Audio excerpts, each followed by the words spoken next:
내일이면 우리 학생들 또 새로운 학년, 새로운 학기가 시작이 됩니다. 아마 학생들은 이제 더 방학을 누리고 싶은 마음이 있을 것이고 내일이 정말 개학인가 실감이 나지 않을 것입니다. 하지만 이제 내일은 신학기고 새로운 학기가 시작이 됩니다. 여러분의 자녀들이 이제 새로운 초등학교, 중학교, 고등학교, 대학교에 입학을 한다면 여러분은 어떠한 소원과 기도의 제목을 가지고 있습니까? 학교 생활 만만치 않습니다. 부모로서 기도하게 되죠. 아마 좋은 친구들을 만나고 학업을 잘하고 그와 함께 좋은 선생님, 좋은 교수를 만나는 것이 아마 여러분의 소원이고 기도의 제목일 것입니다. 좋은 스승을 통하여서 좋은 제자가 나오게 되기 때문에 그렇습니다. 우리나라가 배출한 걸출한 선수 손흥민 선수가 이렇게 좋은 선수가 된 것은 여러 스승들의 노고가 있었지만 특별히 아버지의 분명한 교육 철학이 있었기 때문에 그러합니다. 손흥민 선수의 아버지 손흥정 씨는 이렇게 말합니다. 지도자라면 아이들이 당장 지금이 아닌 성인이 되었을 때 경쟁력을 갖춘 인성을 갖춘 선수로 만들기 위해 열정을 가지고 자신을 희생하는 것이 진정한 지도자라고 그렇게 말합니다.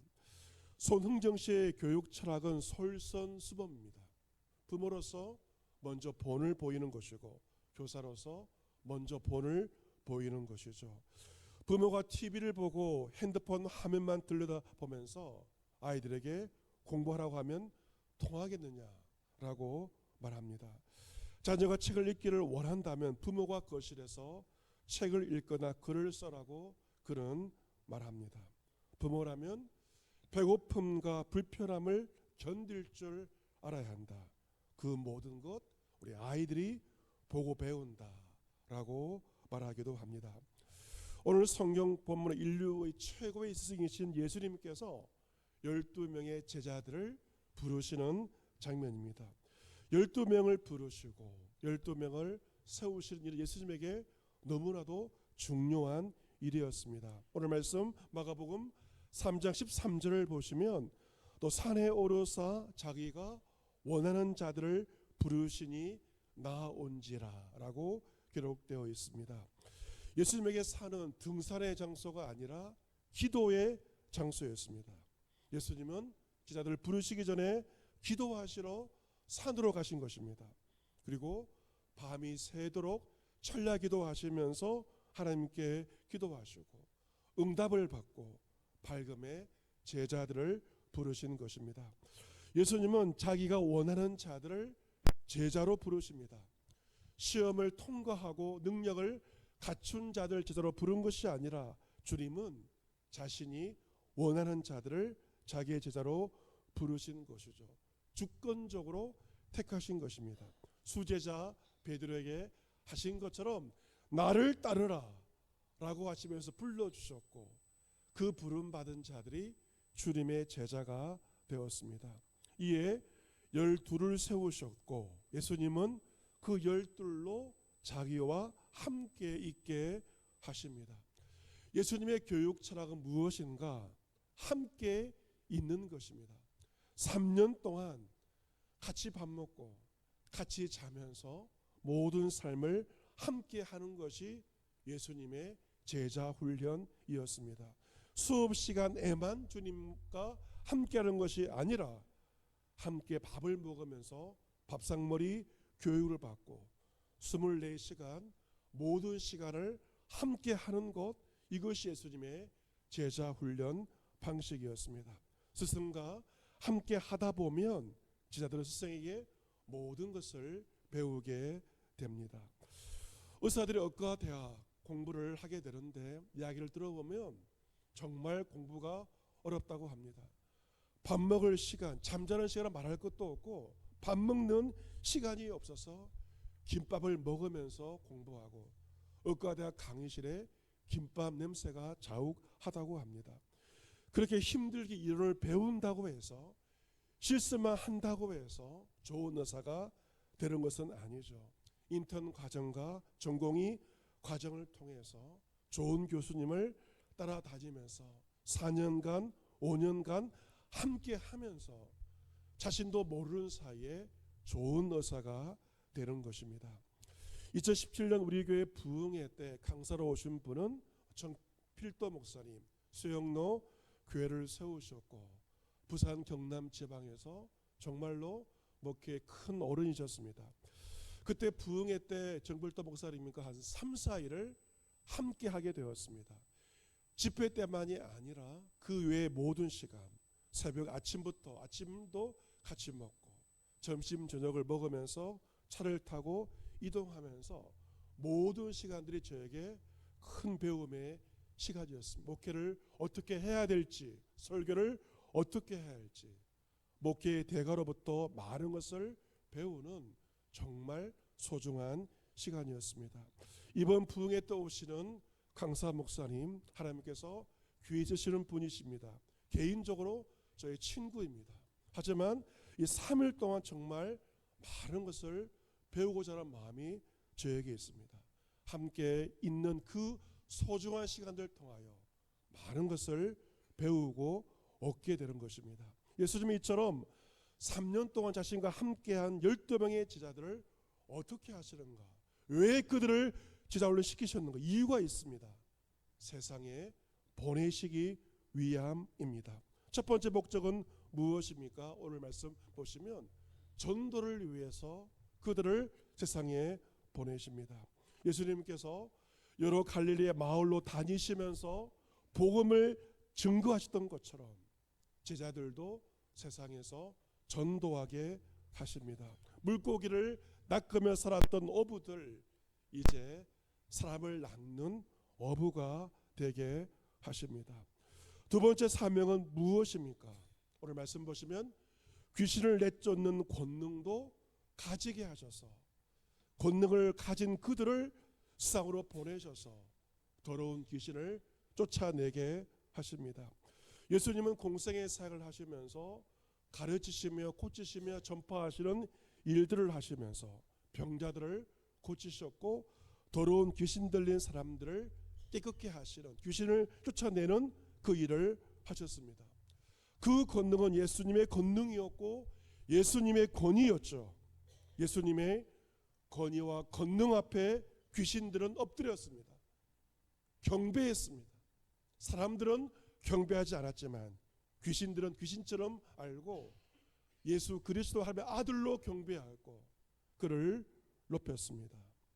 그 권위 앞에, 예수님의 권위 앞에 귀신들이 무릎 꿇은 것입니다. 그런데 예수님은 자신의 그 권위와 능력을 제자들에게도 준 것입니다. 제자들이 예수 그리스도의 권능을 가지고 예수의 이름으로 귀신을 쫓아내도록, 병을 고치도록 제자들을 세상으로 보내신 것입니다.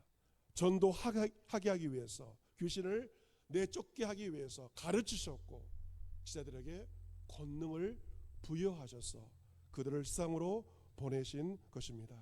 예수님은 제자 12를 세우셨는데요, 이스라엘 백성들에게 숫자 가운데 12는 굉장히 중요한 의미를 가지고 있습니다. 왜냐하면 구약의 이스라엘 지파가 몇 지파입니까? 12지파입니다. 야곱의 12명의 아들이 지파를 이루어서 이스라엘의 공동체를 이루었습니다. 여러분, 구약의 12지파, 신약의 12사도, 그런데 여러분, 구약의 12지파는 혈통에 의해서, 야곱의 12아들 혈통에 의해서 선택된 백성이라면 신약시대 12명의 사도들은 한 가족이 아니에요. 한 혈통에 기초하지 않습니다. 그들은 어떻게 제자가 되었는가? 한 식구이기 때문에 부름받은 것이 아니고 예수 그리스도가 부르셨기에 그들은 제자가 되었고 신앙 공동체를 이룬 것입니다. 12제자와 사도들은 혈통이 아니라 예수 그리스도의 부르심에 근거한 신앙의 공동체를 이루었습니다. 이제 이들의 제자들의 면면을 보기를 원하는데요, 수제자 시몬에게 예수님은 별명을 더하십니다. 어떤 별명인가요? 베드로. 늘 베드로 하지만 본명은 시몬이고 예수님께서 베드로란 별명을 더하셨는데 우리가 이 별명을 이름처럼 쓰고 있습니다. 이 베드로의 뜻은 페트로스라 헬라어로서 반석이란 뜻을 가지고 있습니다. 여러분, 반석이란 흔들리지 않는 것인데, 하지만 복음서를 보면 베드로는 처음부터 반석이 아니었습니다. 그는 늘 흔들리는 사람이었던 것이죠. 그는 호언장담은 잘했습니다. 주여, 내가 주와 함께 감옥에도 죽는데도 가기를 각오하였습니다. 말은 잘했습니다. 하지만 예수님은 베드로에게 말씀하시죠. 베드로야, 내가 내게 말하노니 오늘 닭 울기 전에 내가 3번 나를 모른다고 부인하리라 라고 말씀을 하십니다. 또한 그에게 말씀하십니다. 시몬아 시몬아, 사탄이 너희를 밀가부르듯 하려고 요구하였으나 내가 너를 위하여 믿음이 떨어지지 않기를 기도하였노니 너는 돌이킨 후에 내 형제를 굳게 하라 라고 말합니다. 베드로, 주님은 그에게 반석이라고 하셨지만 베드로 늘 흔들렸어요. 3년 내내 그는 흔들렸습니다. 하지만 베드로를 향한 주님의 기도가 있었기에 베드로는 자신을 돌이켰고 그 과정을 통해 마침내 반석이 되었고 자신만이 아닌 다른 사람도 반석처럼 굳게 하는 사도의 삶을 살았던 것입니다. 그 다음 어떤 제자가 있습니까? 세베대 아들 야고보와 야고보의 형제 요한의 형제입니다. 이 둘에게 예수님은 어떤 별명을 붙이시나요? 보아너게 우리의 아들이라는 이름을 붙여주십니다. 우리의 아들, 천둥치는 아들, 그런 뜻을 가지고 있습니다.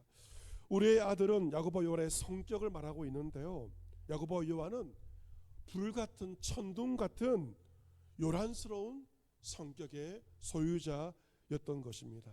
그 한 예가 성경에 나와 있는데요, 예수님께서 사마리아의 한 마을에 들어가십니다.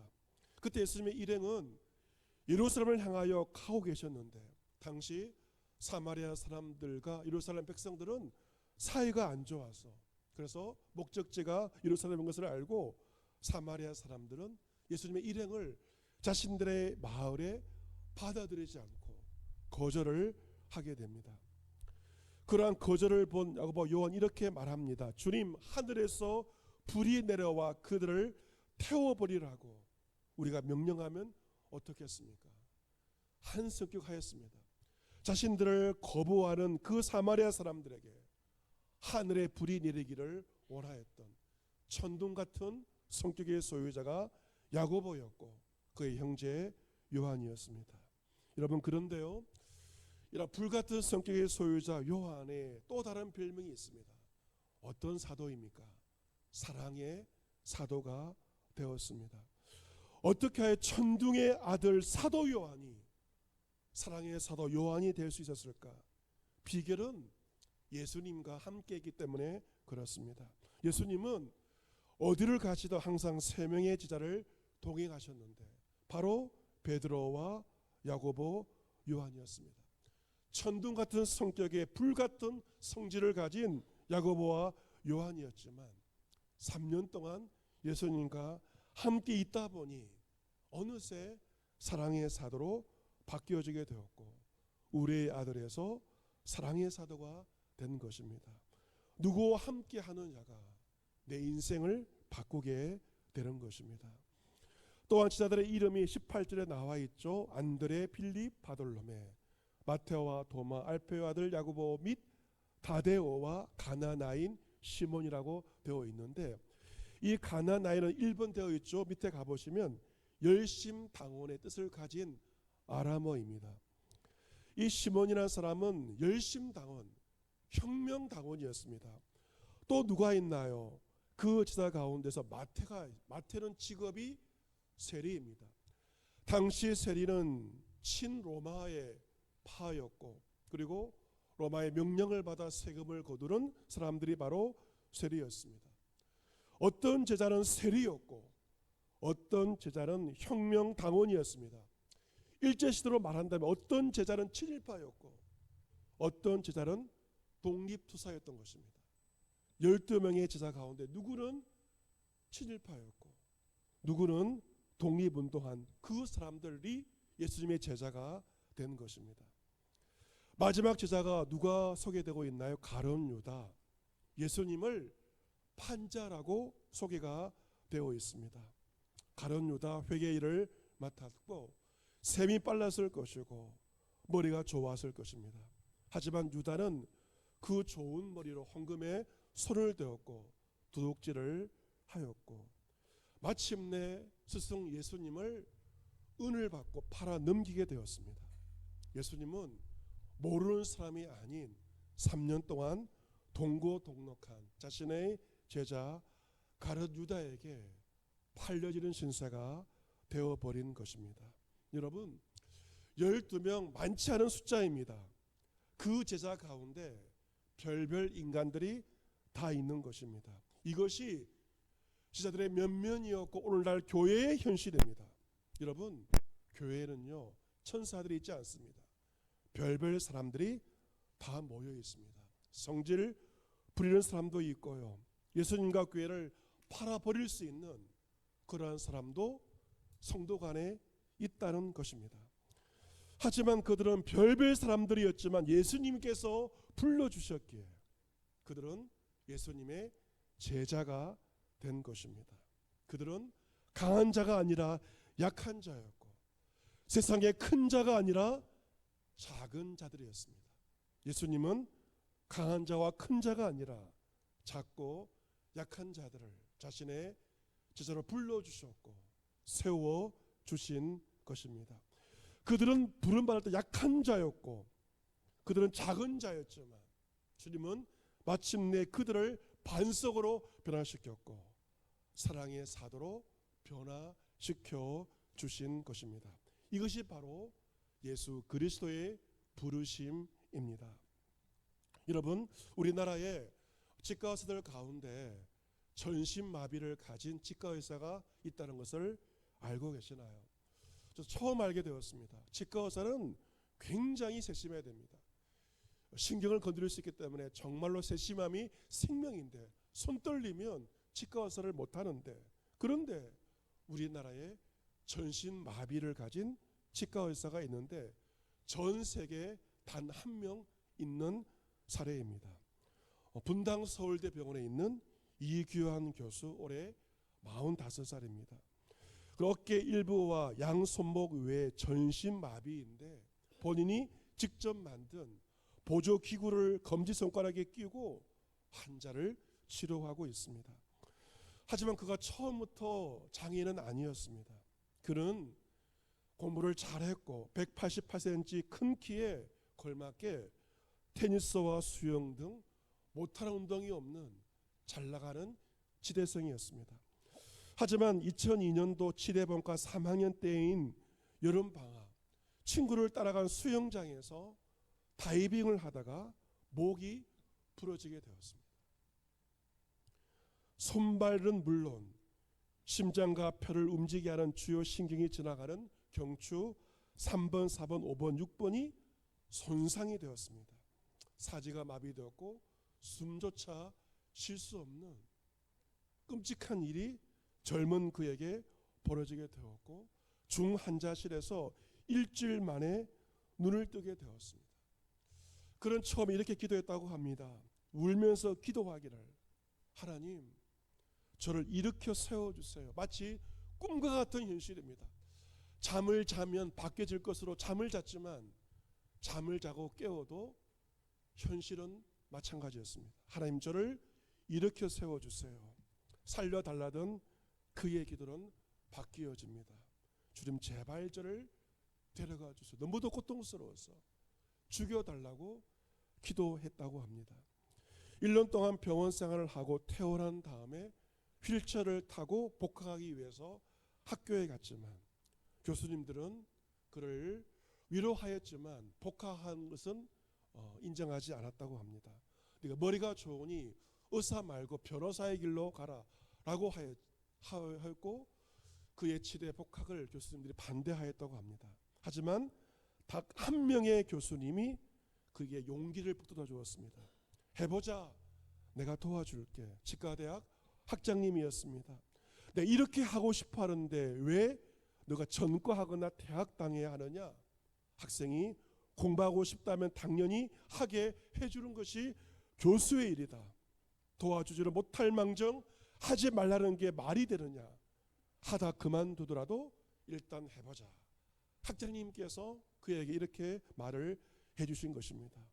얼마나 고마웠겠습니까? 그가 교수님께 이렇게 말했습니다. 저 이거 하다가 죽겠습니다. 정말 죽을 힘을 다해 해내는 걸 보여드리겠습니다. 하지만 공부가 만만치 않았고 욕창과 폐혈증, 죽을 고비를 여러 번 넘기면서 가까스레 의대를 치대를 마치게 되었습니다. 그렇게 치과 의사가 된 다음에 취업의 벽을 만나게 되었고 작은 병원 큰 병원 할 것 없이 100번 이상 모든 병원에서 거절당했고 그러다가 2005년도에 분당 서울대병원에 근무하게 되었는데 또 다른 벽을 만나게 되었습니다. 어떤 할아버지 환자는 말하기를 병신한테 진료받으란 말이냐 고함을 쳤고 또 다른 어떤 중년 남자는 재수 없다면서 문을 박차고 나갔고 그의 얼굴에 침을 뱉는 환자들도 많았다고 합니다. 얼마나 힘든 삶이었겠습니까? 하지만 그는 그 사고 후에야 그의 눈에 어려운 사람이 눈에 들어오게 되었고 남의 사정이 눈에 들어오게 되었습니다. 내가 아닌 상대 입장에서 생각하는 습관이 들게 되었고 진료실에 찾아온 환자들을 자신의 마음을 다하여 대하게 되었습니다. 20년 전 자신처럼 여러 가지 질병으로 말미암아 어려움으로 말미암아 삶을 포기하러 온 사람들이 우리 집에 얼마나 많이 있습니까? 그는 그때 자신의 복학을 도와준 교수님처럼 절망한 이들에게 희망이 되고 싶어 합니다. 그 교수님 학장님이 그를 부른 것 같지만 실상은 그리스도께서 그를 부르신 것입니다. 극심한 고통 가운데 그를 하나님의 길을 걸어가도록 그를 불러주신 것이고 그는 지금 주의 길을 걸어가고 있습니다. 사랑하는 성도 여러분, 저와 여러분들 다 다릅니다. 생김새, 우리의 생각과 우리의 모든 것 다 다르지만 한 가지의 공통점이 있습니다. 어떤 공통점일까요? 예수님께 한 교회로 부름받았다는 부르심의 공통점을 가지고 있습니다. 우리는 부름받은 제자들이기 때문에 예수님께 잘 배워야 되고 제대로 배워야 되고 배운 그것을 능력을 받아 세상 가운데서 실천해야 합니다. 학생들만 교사들만 내일 개학하는 것이 아닙니다. 기강하는 것이 아닙니다. 우리도 내일부터 시당의 개학을 하게 됩니다. 배우는 것은 평생토록 배우는 것입니다. 교회는 2000년간 이 사도의 전통 가운데 있습니다. 예수님께서 12명의 사도들을 훈련시켰던 것처럼 교회는 지난 2000년간 사도의 전통 가운데 흘러오고 있습니다. 그래서 예배 때도 우리가 사도신경을 고백하고 있는 것은 사도들의 신앙을 지금도 우리가 보존하고 있는 것입니다.